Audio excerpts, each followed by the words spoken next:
And joining me now from Westchester, New York, my home county, Executive Vice President of the Trump Organization and son of Republican presidential candidate Donald Trump Jr. Good evening, Donald. Thank you so much for being with us. I can't believe that you aren't exhausted. Do you have the same energy your dad has?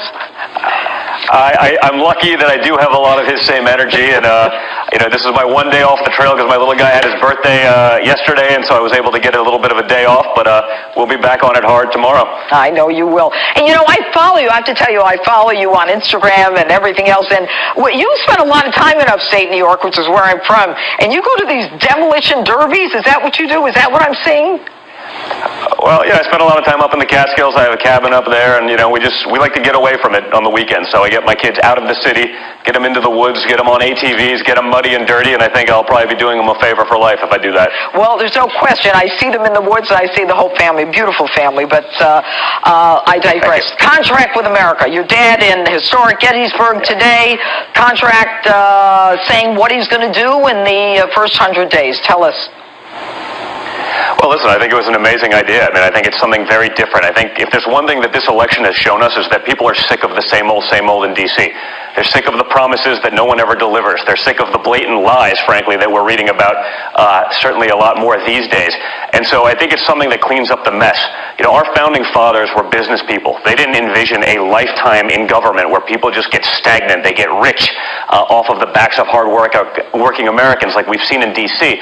And so this is a system which will eliminate so much of that. I especially love the parts about imposing congressional term limits so people don't just sit in a seat. They wait there for 40 years. All their friends get rich. They give them all the lobbying jobs. They make sure that their contracts and their buddies are taken care of. Those same people then lobby for other countries abroad at the expense of America, as always.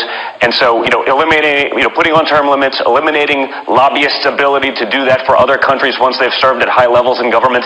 I think these are the kind of things that the American people want to see. I don't think anyone, and frankly, I think this is a partisan problem. I don't think anyone on either side of the aisle is thrilled with where Washington has taken us, where they've put us in terms of debt, in terms of everything.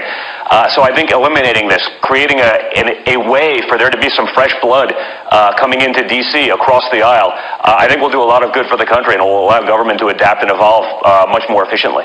It's amazing, Donald. When people talk about term limits, it's something that I think most Americans are in favor of, but no one has really, I don't think, spent a lot of time seriously talking about it. And what we see in Congress are people going in, who are kind of normal and have average salaries, and they come out multi-millionaires. And the American public is just you saw a bunch of that this week. Didn't we? More and more of that stuff is coming out. More and more of that stuff is coming out. People have realized, what are the little trades that these guys are making? How is it they possibly could do this? The stuff that Congress exempts themselves from that the rest of the American public is subject to, that's not what this country is about. And I think everyone is in favor of it. And that you do see this, where people maybe even go in with the best intentions. They get caught up in D.C., they get caught up in the, free rides, and they get caught up being bribed by all the rich guys and all the special interests, and all of a sudden, they grab that little bit of power and they hold onto it and they milk it. And you know what?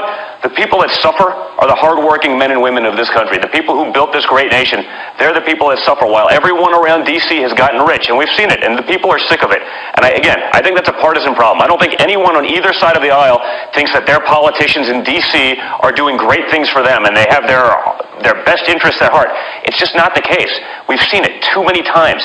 It's time to, as my father said, drain the swamp.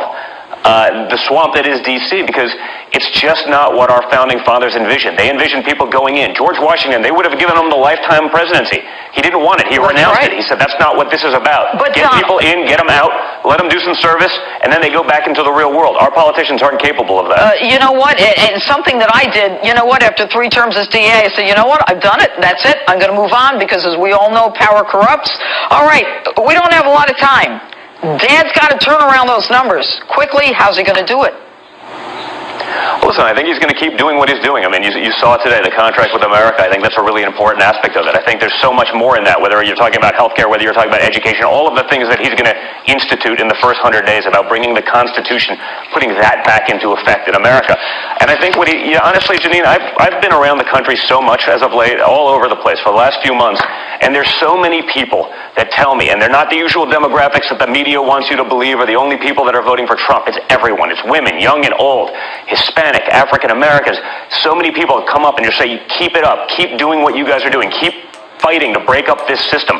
You know, you hear it once or twice, you say, then I have the people that are 25, 35, 45, 55, up to 83 that come up to me and tell me every day, I've never registered to vote, and I did it last week for the first time in my life so that I could vote for your father. There's a real undercurrent here that's not getting picked up in polling. These aren't people that are going to tell pollsters anything. I think they're going to show up, and I think you're going to see a real surprise on Election Day, and I think you're going to see a lot of that in early voting as well. All right, Donald Trump Jr., thanks so much for taking time out of your family time. Thanks. All right. My pleasure, Jane. Thank you. That's not good for anybody. See you. All right. Thank you.